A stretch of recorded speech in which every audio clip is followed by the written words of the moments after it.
ఇక August 15న అలస్కాలో Trump పుతిన్ల భేటీ జరిగింది. ఆ భేటీ వివరాలని చెప్పడానికి ప్రధాని మోదీకి పుతిన్ ఫోన్ చేశారు. ఆ విషయాన్ని మోదీ కూడా ట్వీట్ చేశారు. సో ఏం జరిగే అవకాశం ఉంది అంటారు? ఈ టారిఫ్ల విషయం కూడా పుతిన్ ట్రంప్ల భేటీలో చర్చకొచ్చిందనే సమాచారం. సో భారత్పై వేసిన టారిఫ్ల విషయంలో ట్రంప్ వెనక్కి తగ్గే అవకాశం ఉందా? నిన్న ఈ అలస్కా మీటింగ్ అయిన వెంటనే వ్లాడిమిర్ పుతిన్ రష్యా అధ్యక్షుడు వెంటనే తన ఫోన్ని మోడీకి చేయడం జరిగింది. మోడీతో చాలాసేపు డిస్కషన్ జరిగినాయని మన నరేంద్ర మోడీ గారు భారత ప్రధాని చెప్తున్నారు. ఏం జరుగుంటుంది? పుతిన్ అంత ఇంపార్టెంట్ ఏంటి డిస్కషన్ మోడీతో చేసింది? ఎందుకు అంటే అమెరికా ఎంతటి దారుణమైన స్థితికి దిగజారిందంటే రష్యా ముందు ఓడిపోయి రష్యాని ఏమీ చేయలేక రష్యా మిత్ర దేశాన్ని అయిన భారతదేశాన్ని బెదిరింపులకు దిగాడు.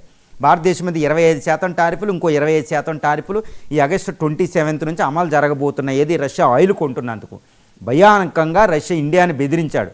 ఇండియన్ ప్రధాని ఏంటంటే చాలా జాగ్రత్తగా ఓపికతో మాట్లాడకుండా ఉంటూ బెదిరిస్తూనే ఉంటూ ఈయన ఒక డిప్లొమసీ చేశాడు. ఎందుకంటే ఎంత చేయలేదన్నా రష్యా ముందు ఓడిపోయి రష్యాతో ఒప్పందం కుదుర్చుకోవాల్సిందే. కానీ రష్యా ఈరోజు నాటో అమెరికాల మీద ఉక్రెయిన్ మీద యుద్ధంలో గెలిచింది అంటే ఇండియా సహాయంతోనే.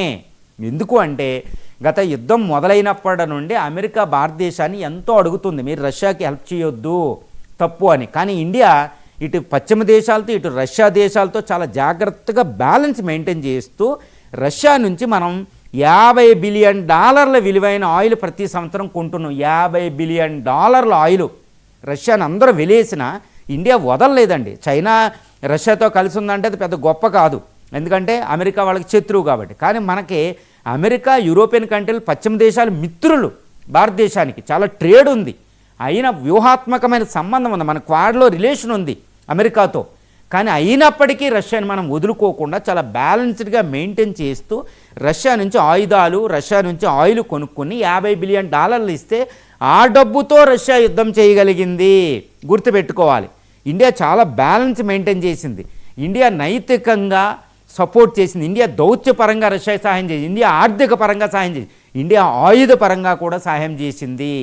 కాబట్టి ఈరోజు రష్యా అధ్యక్షుడు ఇండియా మీద అమెరికా అధ్యక్షుడు టారిఫ్స్ వేస్తే అలస్కాలో అది చెప్పారు, మా రష్యా మీదే కాదు మీరు మా భారత మిత్రురాలైన ఆయిల్ కొంటున్నందుకు సాంక్షలు విధించావు, ఇది వెళితే నేను శాంతి ఒప్పందానికి రాను అని పుతిన్ కరాఖండిగా చెప్పడం జరిగింది. అదే మోడీకి ఫోన్ చేసి, మోడీ గారు మీకు చాలా థ్యాంక్స్, యుద్ధంలో నేను గెలిచానంటే భారతదేశ సహాయమే అని చెప్పి చాలా థ్యాంక్స్ చెప్పి ఈ శాంతి ఒప్పందం జరగబోయే శాంతి ఒప్పందం మీద నేను సంతకం చేయనా లేదా అని భారత అభిప్రాయాన్ని ఆయన తెలుసుకుని ఉంటారు. ఎందుకు తప్పదు, ఎందుకంటే మోడీ సలహాలు పాటిస్తారు.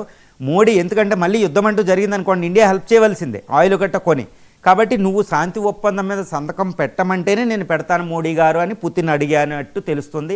రెండు, ఎందుకంటే రష్యా ఆయిల్ కొనుక్కోవడం వల్ల భారత్ చాలా ఇబ్బంది పడుతుంది. అమెరికా టారిఫ్ల వల్ల భారత ఆర్థిక వ్యవస్థ 1.1% జీడిపి తగ్గిపోయే ప్రమాదం ఉంది. అయినా ఇండియా వెనక తగ్గకుండా మనం ఆయిల్ దిగుమతి చేసుకుంటున్నాం, గుర్తుపెట్టుకోండి.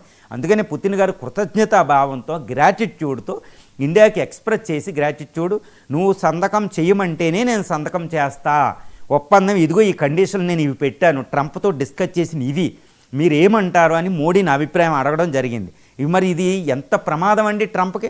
ఎందుకంటే ట్రంప్ వైట్ హౌస్లో అంత చేసినా పుతిన్తో ఎంత డిస్కస్ చేసినా ఫైనల్గా మోడీ అభిప్రాయం లేకుండా, మోడీ ఓకే అనకుండా పుతిన్ శాంతి ఒప్పందానికి కానీ వెళ్ళాడు. కానీ మరి మోడీ ఏం చెప్పుంటారు అంటే నువ్వు టారిఫ్లు తీసేయాలనే కండిషన్ పెట్టమని చెప్తారు. ఎందుకంటే రష్యాతో శాంతి ఒప్పందం అంటే ఇప్పుడు దీని మీదే ఆయిల్ కొనొద్దని చెప్పిన అమెరికా తీసేయాలి కదా. కాబట్టి ఇండియాకి ఇది ఒక అద్భుతమైన అవకాశం. అంటే ఏంటి, ట్రంప్కి భయం. ఎందుకు, ఇదే పుతిన్ మళ్ళీ ఇండియా ఓకే అనకుండా శాంతి ఒప్పందాన్ని అంగీకరించాడు అని మోడీకి ఒక బిగ్ మెసేజ్ ఈరోజు మోడీ పుతిన్ టెలిఫోన్కి డిస్కషన్ ద్వారా వెళ్ళినాయి. కాబట్టి ట్రంప్ ఏం చేయాలి, ఇండియాని కూల్ చేయాలి. లేకపోతే మోడీ వద్దంటే అక్కడ ట్రంప్ ఇప్పుడు పుతిన్ శాంతి ఒప్పందానికి వెళ్ళడు. కాబట్టి అమెరికా ఏం చేయాలి, ఇండియాను కూల్ చేయాలి. ఈ 27వ తారీఖునే ఇండియా మీదకి టారిఫ్లు 25%, ఇంకో 20% అమల్లోకి రాబోతున్నాయి. కాబట్టి 25% ఈ లోపు శాంతి ఒప్పందం అవ్వాలి అంటే ఇండియా ఓకే అనాలి. ఎందుకంటే ఇండియా ఓకే అంటేనే అక్కడ పుతిన్ ఓకే అంటారు. కాబట్టి 27వ తారీఖున మనకు ట్రంప్ ఏం చెప్పబోతున్నాడు, 25% టారిఫ్లకి పాజ్ విధిస్తాడు. ఇప్పుడు మొన్న చైనా మీద విధించినట్టు 25% అమల్లోకి రావు. ఇది జరగబోతుంది 27వ తారీఖున, ఆగస్టు 27. ఆ రోజు నుంచి పూర్తి స్థాయిలో ట్రంప్ టారిఫ్లు అమల్లోకి రాబోతున్న ఇండియాకి ఎగ్నిస్ట్ ఇండియన్ ఎక్స్పోర్ట్స్ టు అమెరికాకి. కాబట్టి ఇండియా ఈరోజు దౌత్యం ఎంత బాగుందంటే పుతిన్ అనే వ్యక్తి రష్యా భారత మాట వింటేనే శాంతి ఒప్పందం. కాబట్టి ట్రంప్లో ఆందోళన మొదలైంది, ట్రంప్లో దడదడ మొదలైంది. ఎందుకంటే ఇండియా ఓకే అనకుండా అవ్వదు. కాబట్టి ఇండియా మోడీతో మళ్ళీ ట్రంప్ మాట్లాడవలసిన అగత్యం ఈరోజు ట్రంప్కి పట్టింది. అది ఏదో ముందే చేసుకుంటే బాగుండిపోను.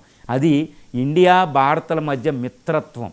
ఈ మిత్రత్వాన్ని చెడగొట్టడానికి వెళితే అది అసంభవం అనేది ఈరోజు ట్రంప్కి, అటు యూరోపియన్ కంట్రీస్కి పెద్ద మెసేజ్. ఎస్పెషల్లీ ఈవెన్ నాటో కూడా బెదిరించింది. దానికి కూడా పెద్ద గుణపాఠం ఈరోజు